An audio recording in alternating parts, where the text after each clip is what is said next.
I'm gonna go ahead and share my screen. Let's see here. Okay, so I'm going to talk to you about something that I call the private reserve strategy. And this strategy is designed to help you improve your overall financial situation and help you to avoid unnecessary money that you're losing unknowingly and unnecessarily, and also accumulate an increasing pool of capital, providing access, control, and also uninterrupted compounding of that money. So a couple of things that you need to know is that some transfers are avoidable, others you can only minimize. So, for example, you finance everything that you buy, and I'll explain that in a second. You either pay interest or you give up the ability to earn interest. So, to give you an example, if I went out and I bought a vehicle and I paid 6% interest for that vehicle, I have to pay the institution 6%. But if I had cash and I spent my cash to buy the vehicle cash, I also gave up the 6% I could have earned had I not spent the cash. So that's called opportunity cost. The opportunity cost is what I could have earned had I not spent the cash. So again, I'm either spending 6% to an institution or I'm losing the 6% I could have earned had I not spent that. If that makes sense to you, put a 1 in the chat. Every dollar not saved is consumed by transfers and lost forever. Let me make sure. All right, cool. You all are with me. Love it. So again, before any capital outlay, anytime you spend money, you must consider the cost, and also you must consider the opportunity cost. It's not just what you pay for, it's how you pay for it. So what I'm going to talk to you all about today is very crucial. I'm going to talk to you about how do you, without making any more money, end up having more money. It's not how much money you make, it's how much money you keep. It's about how you structure that money. Structure is everything. We're talking about structure with your trust today. It's also structure with your finances that's going to produce the biggest bottom line for you.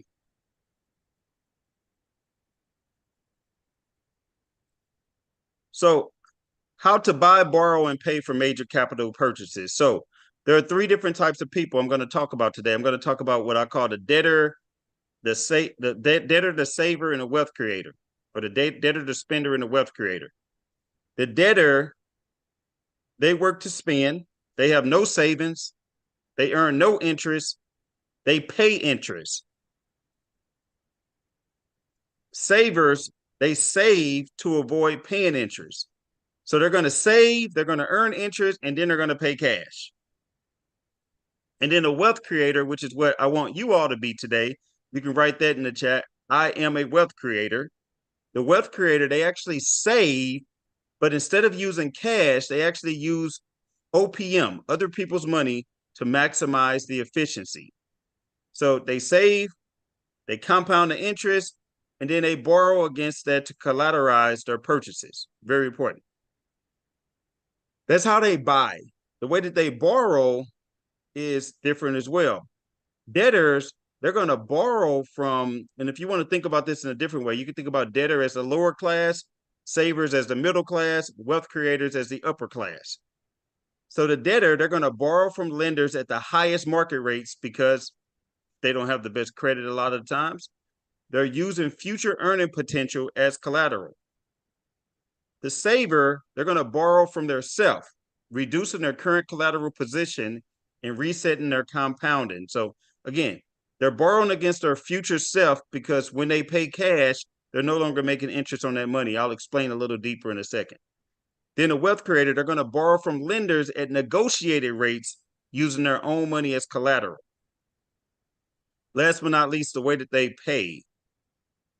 The debtor works to spend. So they make payments to the lender at the highest market rates. Savers are going to make payments to their self to get back to where they were before the purchase. Because remember, when you spend the cash, you now have to spend the time getting back up to where you were. During that time, you're no longer making interest on the money that you had. And then a wealth creator, they're going to make payments to a chosen lender, allowing their own money to continue to earn interest uninterrupted. They're going to maximize their benefits. So I'm going to draw this out for you to make this very simple. Again, 3 different types of people: the debtor, the saver, and the wealth creator. The debtor looks like this. They're going to go into debt. They're going to spend their time attempting to get debt free. Then they're going to go back into debt, and they're going to continue to repeat that cycle. That is what's called the rat race. In fact, the debtor's goal is to get back to zero. I want you all to understand something. Your goal should never be just to get out of debt and just to be debt free, just to get back to zero, right? There are homeless people on the street that have no debt, but they are not in a better financial situation than you are. Okay. Your goal is not to survive. Your goal should be to thrive. The next person would be the saver. The saver, that's the person that save, and then they pay cash. They save, and then they pay cash. They save, and then they pay cash. Again, every single time that they pay cash, they now have to build that money back up. They're stopping the forward momentum of their money, and they're losing opportunity costs. Another bad thing about the saver, and I know a lot of people think that the savers is the best way to go, but another bad thing about the saver is that when the saver saves their money, they're typically attempting to live a scarcity lifestyle because they're afraid to spend it. And because they're afraid to spend it, they develop a mentality of lack and scarcity. And if you have a mentality of lack and scarcity, it actually invites more lack and scarcity into your life. I remember when I was saving, living in the smallest house I could, driving a Ford Taurus for 7 years. I still felt like I wasn't getting ahead financially, even though I was saving. It's because I was attracting lack instead of attracting abundance. And what I had to realize is that abundance is my birthright. So I became a wealth creator. The way the wealth creator works is that they never, ever stop the forward momentum of their money. Their money only goes up. When it's time to buy a purchase, they actually borrow against themselves, which you can do when you have your life insurance, even inside of the trust. You're going to borrow against your own money, and you're going to pay yourself back. You're going to borrow, and then you're going to pay yourself back. You're going to borrow, and then you're going to pay yourself back. Okay? So this is what we're doing. Problem with debt: obligation on future earnings. You lose capital to purchases and finance costs forever. You're a debtor to the creditor, and you lose control. When you pay cash, it works like this. You need to first save the cash. Then you're going to have annual tax leakage because you have to pay taxes on even that money. Then you got to drain the tank, which kills your compound interest. So you lose control in the interest that you could have earned had you not drained the tank. So I want to show you all how big of a difference this makes. Let's just say you were saving, we'll call it 20 grand a year. And let's just say you were earning 7%. We'll make it 7% over the span of 30 years. Now, what the red represents the saver. So you're going to save, and then you're going to pay cash, and then you're going to repeat that cycle, then you're going to pay cash, and we're going to repeat that 4 times in this example. Most people do it way more than 4 times. I want you to realize that you're saving the same amount of money. You're earning the same amount of interest rate. But because the saver have to continue to reset their compounding, at the end of a 30-year period, they end up, like most retirees today, they end up with only $299,433. Whereas the wealth creator, again, spending the exact same thing, they end up with $1,696,034. $1,696,034. Which one would you prefer to have? By the way, the $1,696,000, if you do it the right way, is tax-free. So would you rather have $299,000 that you have to pay tax on, or $1,696,000 that's tax-free when you do it right? Tax-free. free money. So you see how big of a difference this makes. We're talking about millions of dollars. So I want you to consider this. What if you can make the purchases without emptying the tank? The question is, if you don't use your tank, whose do you use? So if you can make purchases without emptying the tank, this would allow your private capital reserve to continue to employ the benefits of compounding. You collateralize a loan from a financial institution, securing the loan by pledging a portion of your private reserve. So let's use a bank as an example. This is how it will work. So this is not the insurance, but the insurance is coming up next, and it's all going to click and come together for you. So you have the financial institution. Instead of you spending your own money, you're going to take a loan from the financial institution. They're going to use your money as collateral. Then you're going to go out and buy an asset. Then you have to pay that back to the financial institution.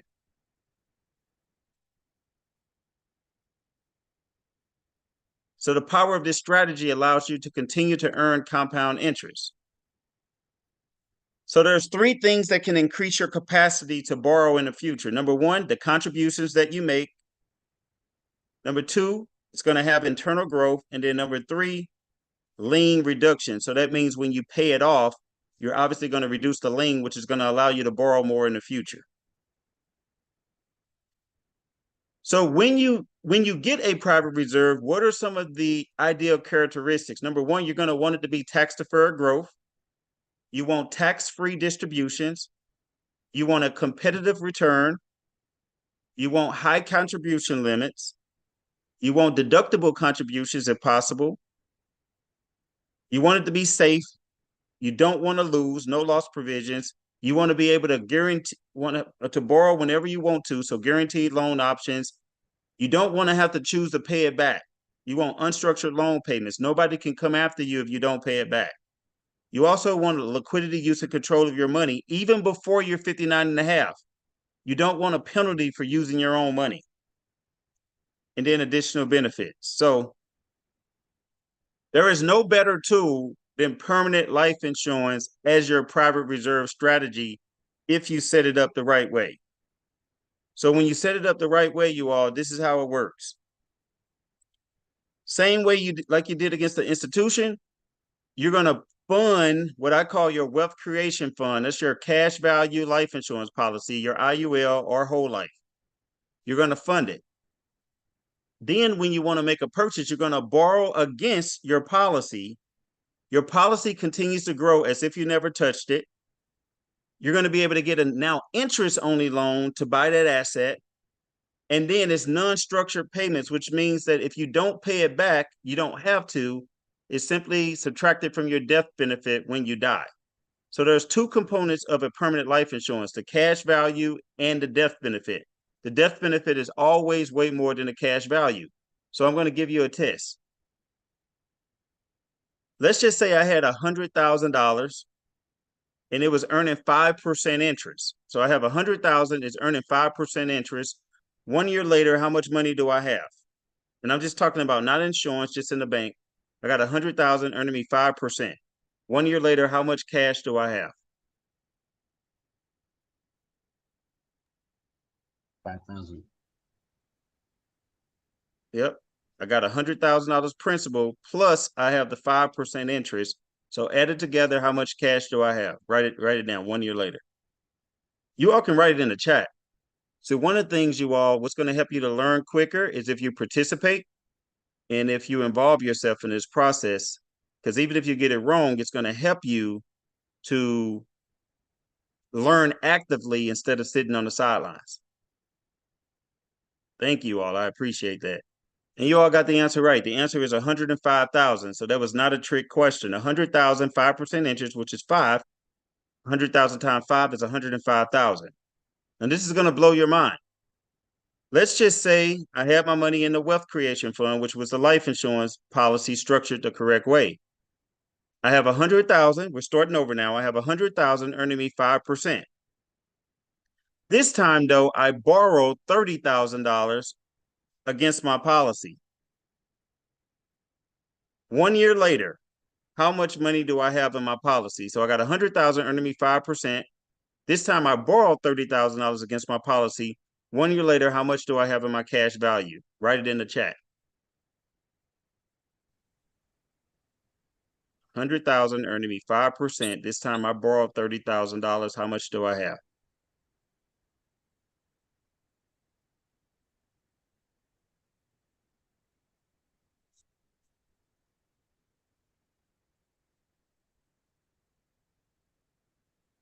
All right, I gave a couple of you all an extra couple of seconds to answer the question. Some of you all are afraid to get it right or wrong. So I will go ahead and answer the question. Thank you, Fonda. I appreciate you being bold and not being afraid to guess. Okay. The correct answer, you all, a couple of you had it right. $105,000 still. That's the answer. So why is it $105,000? Remember, key word, your money continues to grow as if you never touched it. So if you had 100,000 earning you 5% and it continued to grow as if you never touched it, even though you borrowed $30,000, it did not impact the growth of your cash value. It still continued to grow as if you never touched it. So if you know your money is going to continue to grow the same, whether or not you borrow against it, or if you don't borrow against it, what do you think? Do you think it's a good idea to borrow against it or to not borrow against it?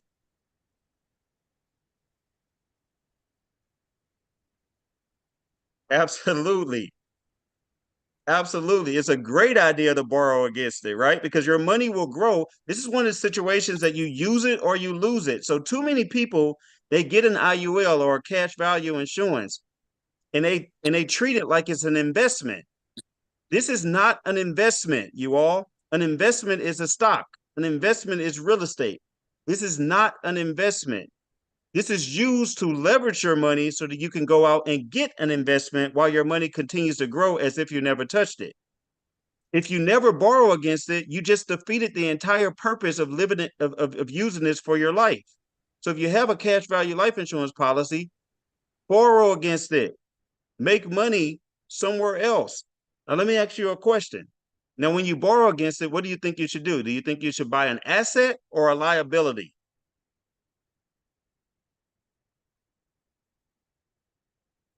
Absolutely. Absolutely. So you see how this works? Now you have your money growing in the insurance and you bought an asset, which you're making money off the asset. Now you made your money work for you 2 times off the same dollar. Now, if you don't pay this money back, is the government going to come after you? Is the insurance companies going to come after you? No. Why? Because even if you don't pay it back, is simply subtracted from your death benefit plus interest when you die. Meaning, if I don't pay it back and I borrow 30,000, let's say my cash value was 100 and my death benefit was 500,000, they're going to subtract the 30,000 plus interest from the $500,000 when I die. And that death benefit, remember, this all would have been in the name of the trust. So this would not have hurt you. And I'll tell you some ways that I use my policy in just a bit. So is that making sense to everybody so far? So I want to make this make even more sense to you. In the next 5 minutes, you are going to understand more about life insurance than most agents know, or at least more than they're willing to tell you. Why? Because when you structure this the right way and you get it from an agent who does this the right way, like me and my company, we take 70% less commission to do this the right way because most of the money is going for your life, for the cash value, is not going for your death. See, the commission comes in when most of the life insurance goes toward the death benefit, but we want to have the lowest death benefit for the highest cash value, so most of this money can work for you while you're living. Okay, so why don't many people tell you about this? Because it's hard to get a man to understand something that his wallet depends on him not understanding. If you're taking 70% less commission, They may not want to understand it. All right. So let's just say I can get a $500,000 death benefit. You all were doing so well earlier. Everyone turned on their camera, and then I guess you got sick of me or something, and you all cut off your cameras. I'm watching you. I'm making sure you're paying attention, you all. Don't give up. This information will change your life if you listen to it. This can be the difference of you having an extra $1, $2 million in your account and being able to leverage this the right way. So if you have $500,000, you all, there's a minimum premium that you can put into your policy to get that $500,000. And then there's a maximum premium that you can put into here to get that same value. Now, my question for you is, who do you think determines the minimum? I want you all to write this in the chat. Who do you think determines the minimum amount that goes into a policy to get a $500,000 death benefit?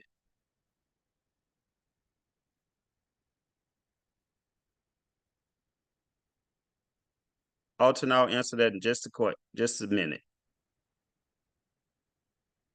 All right. Most of you are right. Typically, the typical answers I either get is me or the insurance company. So the correct answer is actually not you, it's actually the insurance company. The insurance company, they have numbers, they have actuaries, they have a lot of different things that they calculate to determine what's going to be profitable for the company. Now, the next question is, some of you feel like you're paying trivia, and some of you got all the answers right so far. Who do you think determines the maximum amount that you can put into a life insurance policy? Write that in the chat. Who determines the maximum amount?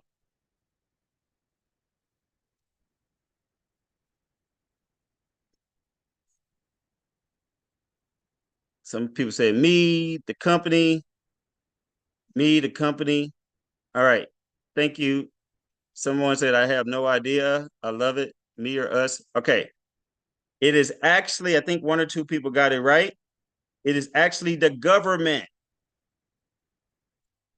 Now, I know you all will know this question. This is an easy one. Why do you all think that the government would be concerned about how much money you put into a life insurance policy? Can anybody guess why the government would be concerned about what you put into a life insurance policy?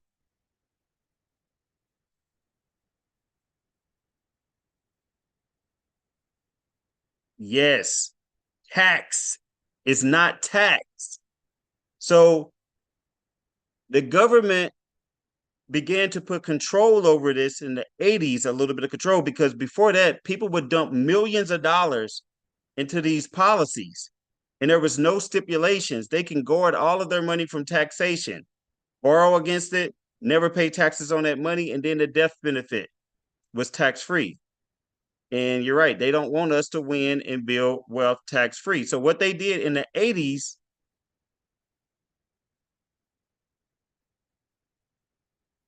they said, you know, we are going to create what's called qualified plans. Qualified plans is what you know of as your 401k on your job, 403b, SEP plan, IRA. These are all tax deferred plans that the government only created in the 80s to market it as a tool. And I don't have time to get into this today, but understand that 401ks, please contribute to the match. But 401ks are savings vehicles, not for you, believe it or not. They're more savings vehicles for the government, because the government decides on the taxation that's going to happen inside of those accounts. And they can raise the taxes whenever they feel like it. And the government can force you to take it out anytime that they feel like taking it out. So it is a government savings plan where you will save a little bit of money. I got to give you all an example on this. So we have, let's see, I'm going to call on a couple people who got their camera on. So Latoya, I want you to answer this question for me. Unmute yourself.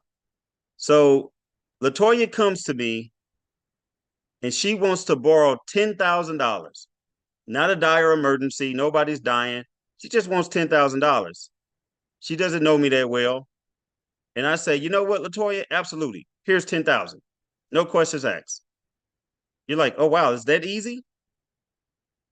But before you take that loan, Latoya, what are a couple things you're gonna want to know before you take that loan? How much do I need to pay you back, like interest on that loan? Yep, yep, you got them both. What's the interest rate and what else? And how long I have to pay it back? That's it. What's the interest rate and when do I have to pay this money back? Everybody give her a round of applause for getting it right under pressure. This was good.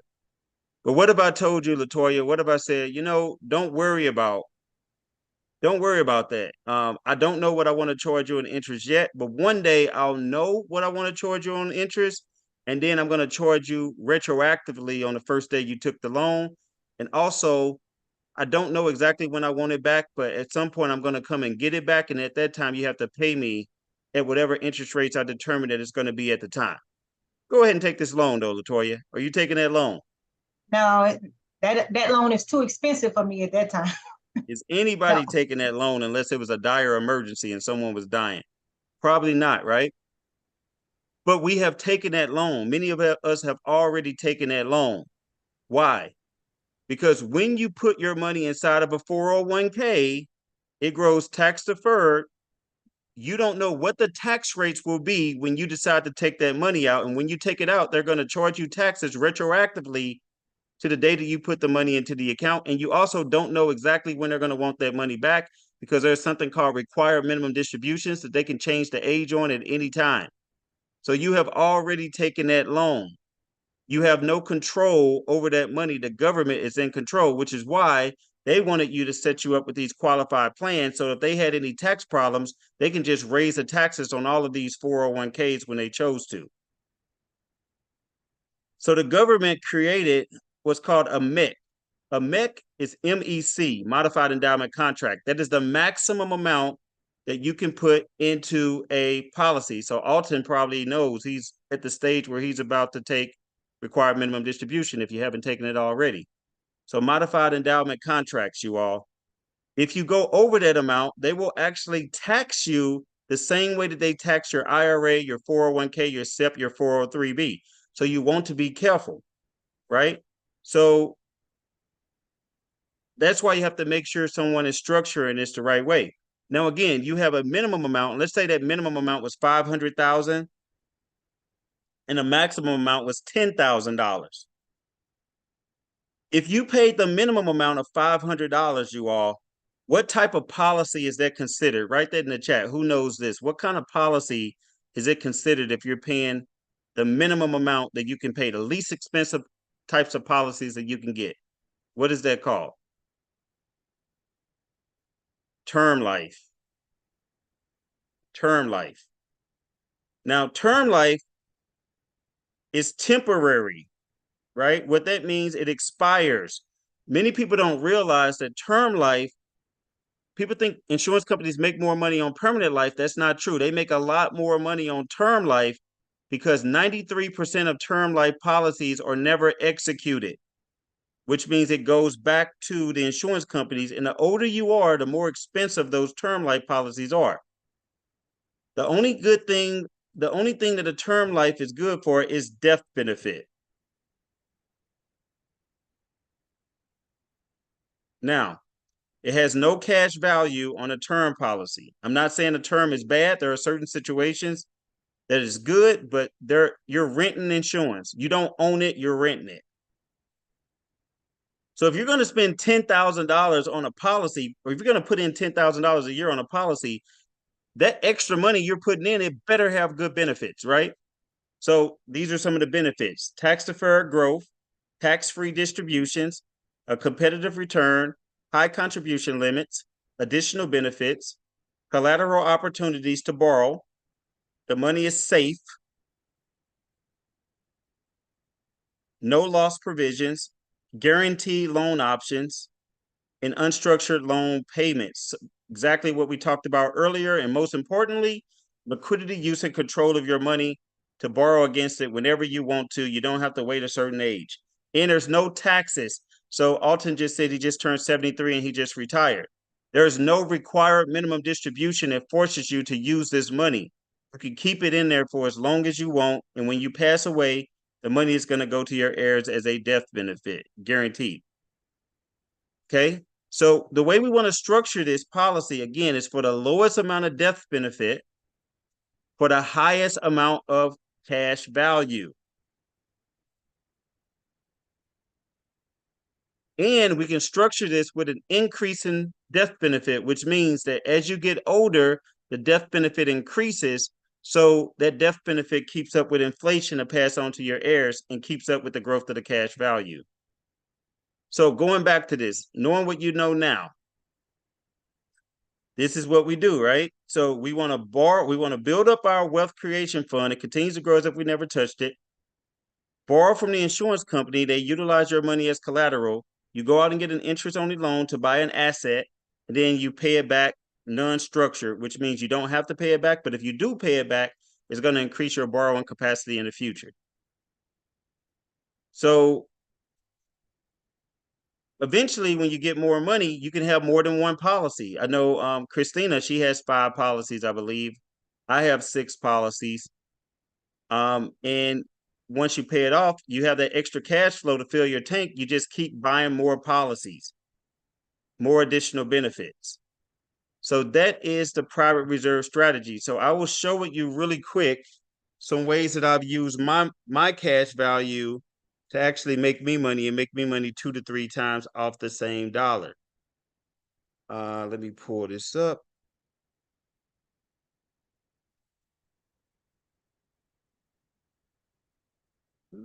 Look at all those beautiful faces. Like we should have been on camera earlier.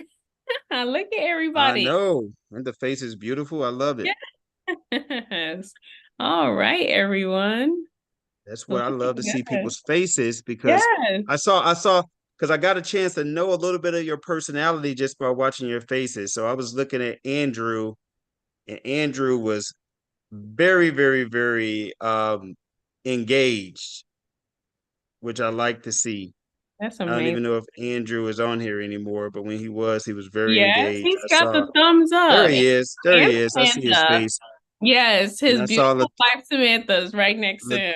Samantha and Andrew. That was beautiful. I saw that. And I saw Alton's face and Latoya's face. Beautiful thing. I got to So I correct feel like something I'm a for you little more connected there, to bro. you now. What was that, Alton? I got to correct something. I just retired. I'm 61, and I found out they moved the age from 70 to 73 to Oh, force gotcha. Yeah. distributions. It used to be 70 and a half, and then it turned to 72, and now it's 73. Absolutely. Glad you told me that. See, I knew something was wrong when I said that. I was like, this guy looks like he's 50. There's no way. So that makes sense now. All right. So let me show you a couple of things really quick, how I've used my money to actually make me money to go along with the trust, which is a pretty powerful thing. Oops, let me see. Here we go. This is what I'm looking for. Okay, got it.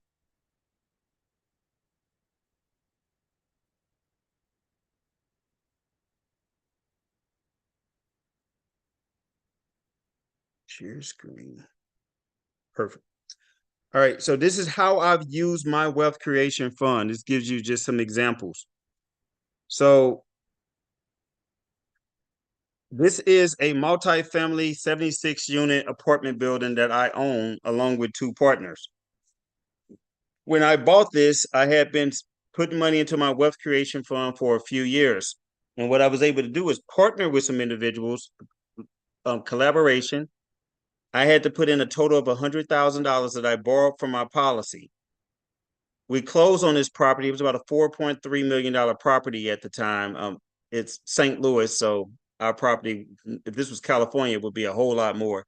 The $4.3 million property.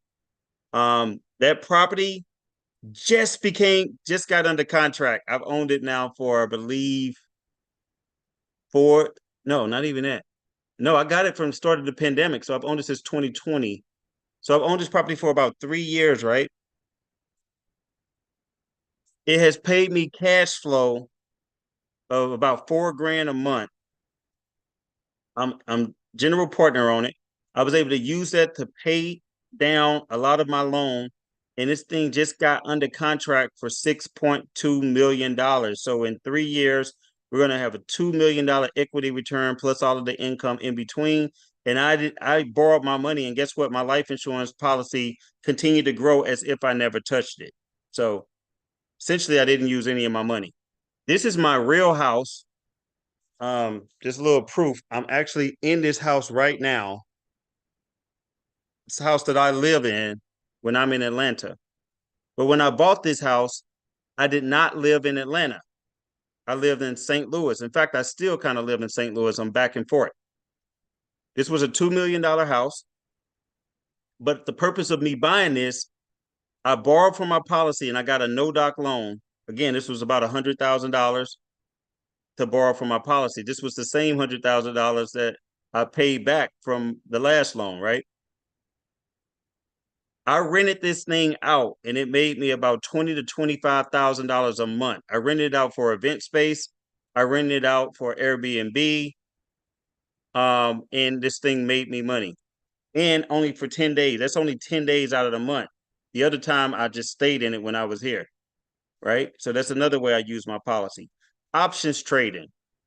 I've used it to trade options. This was really, really big. If you all remember when GameStop was doing really, really well, and I knew that they could not continue to let the little guy win. So what I did was I actually bought what's called a put, that it would go down, and I borrowed against my policy. I bought the put $100,000 in. If I won, I was going to make $300,000, and I did. Now, it was risky. I would not recommend this, but the only reason why I did is because if I lost, it would simply be subtracted from my death benefit when I die, and that money would still continue to grow uninterrupted as if I never touched it. This is my Lamborghini. So, Christina, you've seen this, so I'm not capping here, right? So, Correct. this is my Lamborghini. $20,000 down payment, borrowed against my life insurance policy. My initial plan was to rent this out on Turo, but then when I started driving this Green Goblin, I said, "There's no way I'm letting anybody else drive this thing." So I didn't rent it out. But let me tell you what it did. I have a coaching program, and simply by me buying this Lamborghini and me having it, for whatever reason, people like to invest in your coaching programs when they see that you have something nice. Now, I'm not even a flashy person. Again, I drove a Ford Taurus for 7 years, but when I got this, in my coaching program, I made about $150,000 in 2 weeks simply by having it. So I said, I think I'll drive this thing a little bit longer. Paid for the vehicle in my coaching program within 2 months. All right. Paid off my life insurance policy. Boom. This is what I mean, that a lot of people think that you have to live like you're poor to save so that you can live wealthy later. I want you all to understand one thing. When you have the right structure, it doesn't have to be an either or. It can be a both and. You can do both. You can live like you want to live now and live like you want to live later. You don't have to wait. You don't have to wait until you're retired. Alton is retired now. He can do what he wants to do, but you don't have to wait. Another thing that I did was hard money lending, right? I know that in hard money lending, people would borrow from hard money lenders for like 15, 16%. So I saw that as an opportunity. So I said, well, I can loan money for 10 to 12%. So I would use my own money from my life insurance policy that would grow as if I never touched it. I would give people hard money loans for a lot less, 10 to 12%. And I would utilize their house as collateral, which means that if they didn't pay me back, I was able to take their house and sell it for a lot more money. So everybody paid me back. Now, when they paid me back, I just paid my life insurance policy back. So I got paid interest on the loan, 10 to 12%, and I was making money at the same time on my life insurance policy as if I never touched it. So you all have to know the truth, and the truth shall set you free. You're getting a lot of education today. How I make money off my money 3 to 4 times off the same dollar. I'm going to say it really fast. First, I fund my life insurance policy. I want to make sure it's in the name of the trust. Then what I do is number two, I want to buy an asset. I want to go out and buy some real estate. But before I buy that real estate, I want to get business funding first, and I want to get credit, because what I want to do is I want to turn that credit into cash, and I want to utilize that money to buy the down payment for the real estate property. Why do I do that? Because as soon as I use that debt, I don't let it stay debt. I'm immediately going to borrow from my cash value and pay off that credit card debt. Why did I do that? Because I have all of the interest that's still growing from my life insurance policy as if I never touched it. Now I have the points from the credit card where I can travel for free and get hotel stay for free and do what I want to do. And then I have the money making money off the real estate property. So that's making money 3 times off the same dollar. Does that make sense? So the fourth way I make money off the same dollar is once I build equity in that house, I borrow the equity from that particular house and I get another down payment to buy another real estate property. So now I own 2 properties that's earning me income. I own my life insurance policy and I still get the points from the credit. And then to really make this spicy, we want to make sure everything is in the name of the trust, because then there are things that we can do to actually save money in taxes. So that's really making money 5 times off the same dollar, because when you actually reduce your taxation, that's just as good as making money. Saving money is just as good as making money, right? So because you're buying all of these assets, you're going to need the trust. You all have your trust set up, or it's almost set up. You're going to need the trust to protect your assets, the irrevocable trust, so that no one can come and sue you and take away your money and take away your assets. So my website, I have a financial firm. My financial firm, I have agents who are trained on how to do these the right way. If you can drop my link in the bio for you all to schedule a complimentary call. So for Christina's client, we are going to offer a complimentary call, you all, to help you set this up at no cost. That's a bonus that we are giving you to help you to structure this the right way. All you have to do is click on this link and you're going to be able to talk to my team. It's wealthcreationcall.com. And we're going to be able to do the next stage of your wealth building journey, which is getting your life insurance policy in the name of the trust. All right.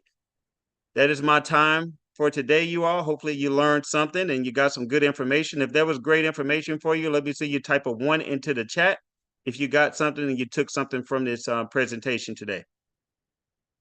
Thank you so much, Just Marvin. awesome. We really appreciate you educating the community on the power of leveraging your insurance policy while you are alive.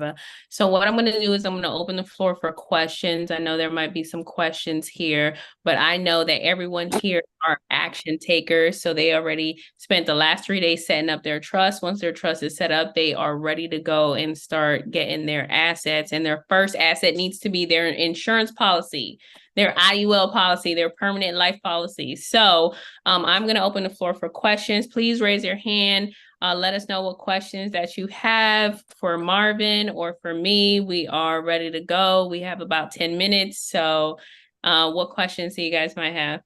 Who's this? Alton. Hey, Alton. Hi, how you doing? I believe I think Marvin had my question already early in the chat. He said he was going to answer it, and it's about. Remind me, Alton, because I It said, completely forgot. can you borrow above your cash value? Great question. No. So you put the money in first, and that allows it to snowball. You can only borrow up to what you have put into the policy. However, when you borrow against it, that money continues to grow. So you'll continue to increase your borrowing capacity later down the line. So it does take a little bit to build this up unless you're putting in big lump sums. But no, you cannot borrow above the policy. There are stipulations where you could get more than the cash value. And those stipulations are only if there are long-term care provisions on it, which means if you got sick or incapacitated, the way that we structure our policies, you're actually able to utilize some of that death benefit earlier to pay for healthcare crises so that you protect your assets and don't have to spend it down. Okay, thank you. But that's the only exception. Appreciate it. Atika. You're on mute, Atika. Hello. Hi, everybody. I'm in my car. I've been driving around dealing with my son for his football. So, my question is, if you have a 401k, can you roll that over without any penalties, or how would that work? Great question. The short answer is no, because with the 401k and you definitely look way younger than 59 and a half.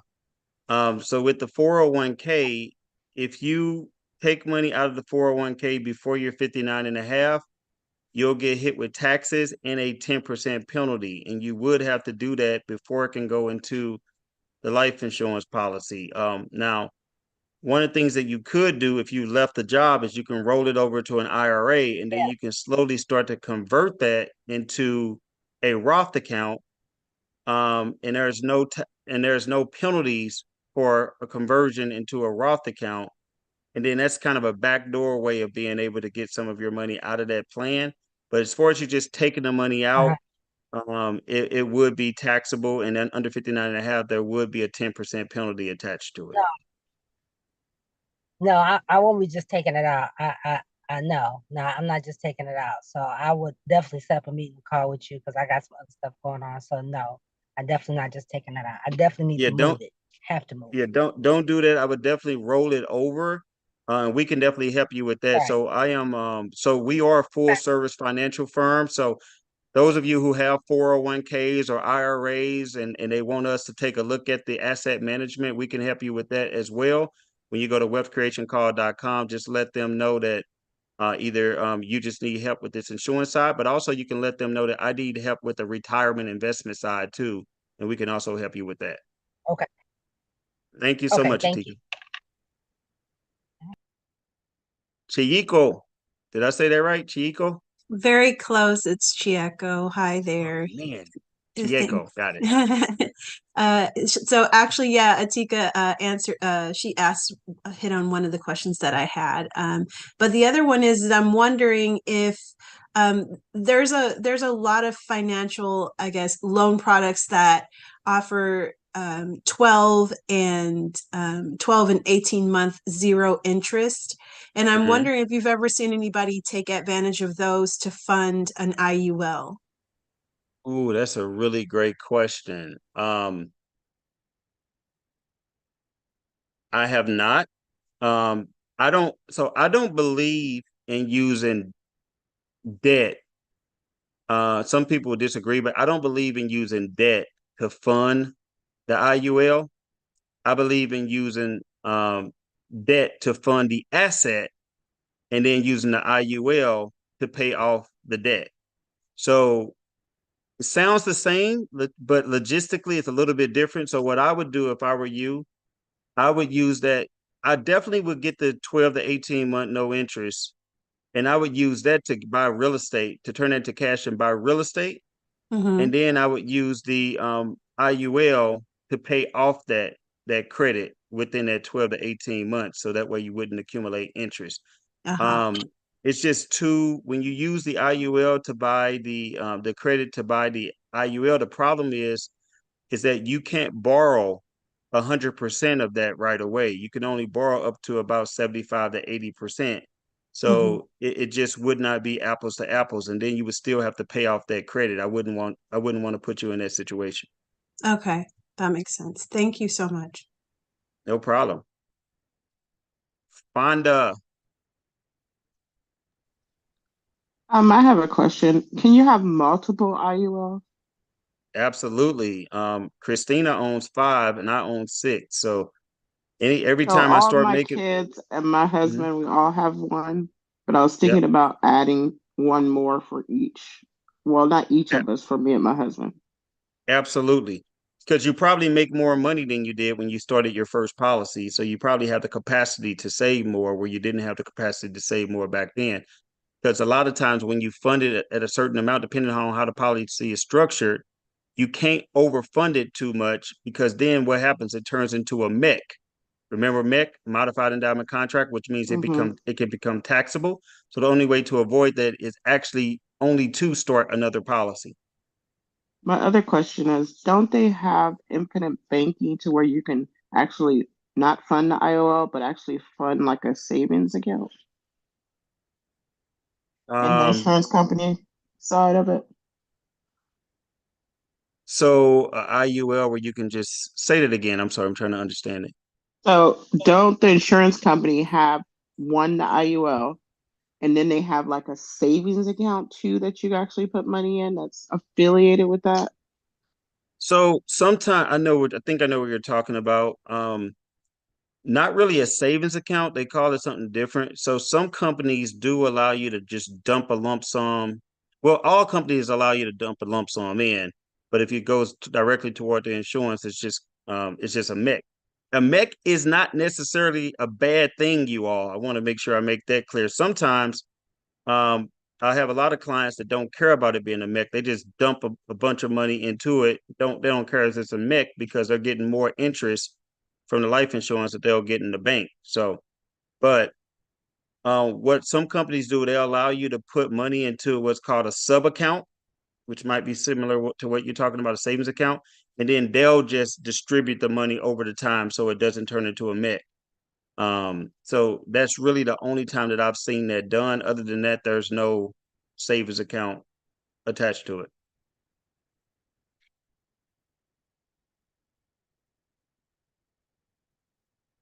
Fonda, did you get that?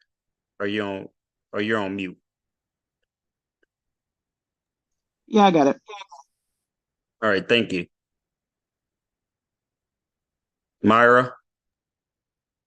Yes, I just need a little clarification. I hear, and it's kind of confusing for me, but I hear Christina said earlier that she had 5 and you said you had 6 IULs. Just how does that work and why would you have that many and what's attached to when you have that? Yeah, good question. I don't know Christina's situation. I can tell you mine. When I first started my first policy, I was only 24. So you can imagine I wasn't making nearly as much at the age of 24. So at that time I did 10,000. My first policy was 10,000 a year, which is still great, but 10,000 a year. Well, as I started to grow my business, I started to make more money. So I wanted to put in $25,000 a year, but I could not put that 25,000 into the same policy that I did $10,000 a year because the contract was already set. If I dumped more money into it, it would have been a MEC, which means that it would have become taxable. And I wouldn't want it to become taxable. I wanted to keep my tax-free status. So I started my second policy. Well, then I started making more money. Then I put another policy for $40,000 a year. And then I did a policy for $100,000 a year. So as my business continued to grow and as I continued to make more money, I needed to hide and shelter more of this money. So I began to open new policies. Does that Okay. make sense? Yes, thank you. Thank you. No problem. I'll also share mine. So, my trust owns 5 policies. The 5 policies are not under me. They're under the people that are associated with the trust. So I'm a trustee. I have a co-trustee. So that's 2 policies. And then there's 3 beneficiaries. So that's 5 policies. So I personally only have 1 policy under me, and I'm at the point where I need another policy, but I'm not going to put it in the same trust. So this one that I'm talking about is under my family trust. So now I'm going to take out a new policy, a new IUL under me, but it's going to be under my business trust because I'm the key person in my business. And so I need to insure myself on the business side. So I'm going to go up to a 6 policy, but not all of them are for me. So I'm going to have 2 under me, and then the rest are the people associated in the trust. That's a great. Yep. The trust can be the owner and different people can be the insured. Heck, I mean, you could be the owner of the policy and insure somebody else's life where it's on their life, but you still control it. But in the case of this, we're talking about the trust. So sometimes I would have people who can't get approved for insurance. So they would just make their kid or somebody else the insured and they would control it. All right. Samantha and Andrew. Transparency, and thanks for sharing and clarifying that. Appreciate it. No problem. Thank you, Myra. Myra. Samantha and Andrew. Yes, hello, thank you. Thank you for all this wonderful information. I wanted to know, what are the exact specifics? Like, how does the process look when you're taking a loan out against your policy? Great question. And also, do you pay back with interest? That's a really great question. So when you borrow from your policy, it's as simple as you just contacting the insurance company and saying, I want to take a loan. Within 3 days, you have your money. So that's how simple it is. So when you get the loan, there is interest on the loan. And remember, you're still making interest on the policy. So it kind of offsets itself because you're paying interest on the loan, but you're still gaining interest on the policy. And if you pay it back, then of course your money was still growing. So you just increase your capacity because your money continued to grow, the interest continued to grow, and now the capacity to borrow more has grown because you paid it back. But if you don't pay it back, you still have the loan which you're paying interest on. Technically, you don't have to pay it, but you have interest on the loan. And if you don't pay it back, and you pass away, then that loan plus interest will be subtracted from your death benefit, which is much higher than the cash value. Gotcha. Okay, thank you. Does that make sense, Samantha? It does, yes. Thank you. Okay, perfect. Great question. All right, you all. So are you all getting a lot of value? You all have almost made it to the end. You're on day 5. Are you getting a lot of value over this past 4 days with Christina?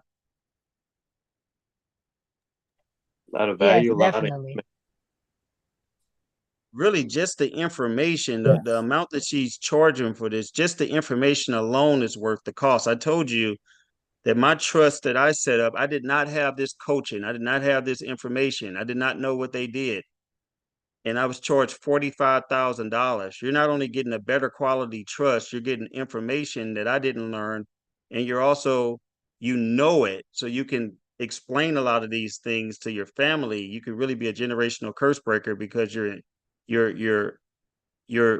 all are, what do you call it, submerged in this information for literally a fraction of the amount of cost that it would cost you if you had an attorney to do this for you. So kudos to you for being able to sit on this call for over 2 hours a day, and really make this investment in yourself and also the investment in your family. So can we give Christina a big thank you for all of the work that she has done to set this up for you? This is amazing. Thank you, Christina, very much. Thank you. Yeah, and that's and so you all just make sure that Thank you all too, Marvin. Thank you too. That's been that was great. Yeah. appreciate. Thank So you, make sure Christina. you all visit the wealthcreationcall.com and we can get you all set up, and cannot wait to title this in the name of your trust. Yes, we're super excited. So we're going to close the call now, guys. I do have homework for you. So go to the Facebook group and post when you're going to finalize your trust and actually set up your IUL policy. So we want to know if you booked your call with wealthcreationcall.com and when you're going to actually set up your policy. So go post that in the Facebook community because we want to hold you accountable. We want to make sure that you finalize your trust and that you acquire your first asset for your trust, which is the IUL policy. It is super important if you are intentional about building wealth the right way and protecting your wealth. Okay. So anyways, thank you guys for tonight. Tomorrow we are transferring assets, doing board meetings and promissory notes. So you will receive an email from Aya, my assistant, with all the resources that you're going to need in the templates for tomorrow, which is Friday, our day 5 of the Wealthy Trustee Workshop. So you guys have a good evening. I'll see you here tomorrow on Zoom at 7 p.m. Eastern Standard Time. Good night. You too. Good night. Thank you. Night, everyone. Thank you guys. You guys are amazing. Good night. Good night.